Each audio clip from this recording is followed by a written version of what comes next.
Lawrence نے آواز دی کہ وہ جلدی سے قبر سے باہر نکل آئے، کیونکہ ان سے بڑی طاقت نے ان کے ارادوں کو پورا نہیں ہونے دیا۔ اتنے میں لوگوں کا شور قبرستان کی طرف آتے سنائی دیا۔ لارنس یہ شور سن کر بھاگ گیا۔ جولیٹ نے اپنے سچے عاشق رومیو کو دیکھا، جس کے بے جان ہاتھوں میں زہر کی خالی شیشی تھی۔ یہ دیکھتے ہی وہ سمجھ گئی کہ رومیو نے اس کی خاطر زہر پی کر جان دی ہے۔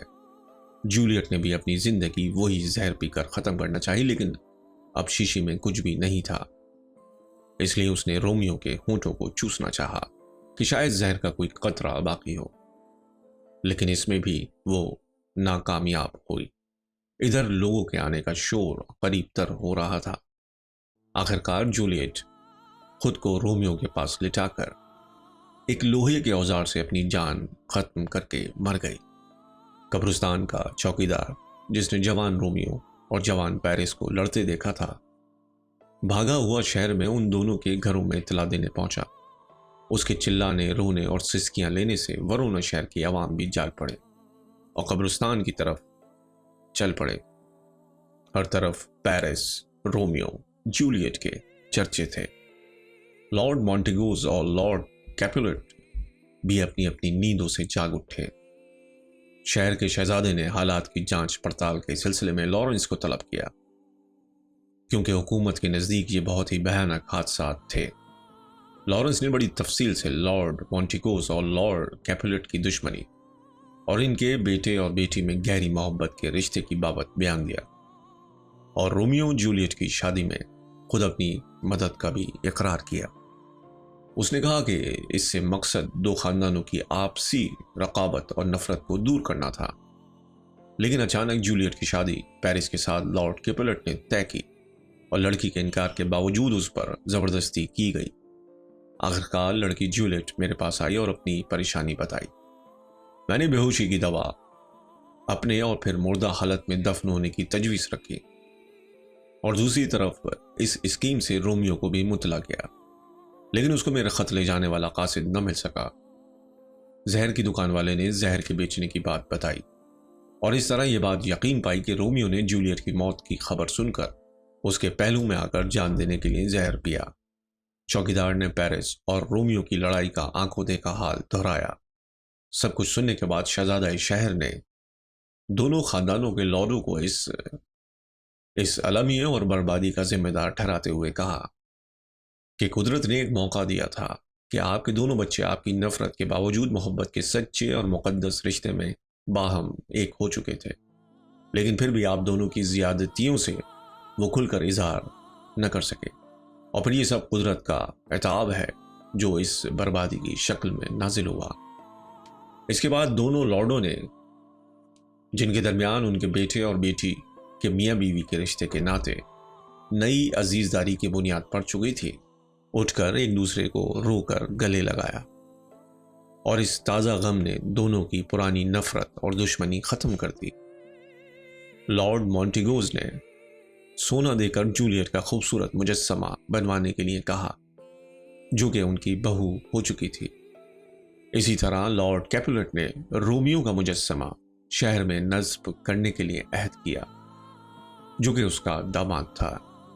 ورونا شہر میں رومیو اور جولیٹ کے دو خوبصورت مجسمے محبت کی لافانی یادگار کے علاوہ دو خاندانوں کے درمیان دوستی اور ملاپ کا آغاز تھے، جس کے لیے دو جانوں کو بیش قیمت قربانی دینی پڑی تھی۔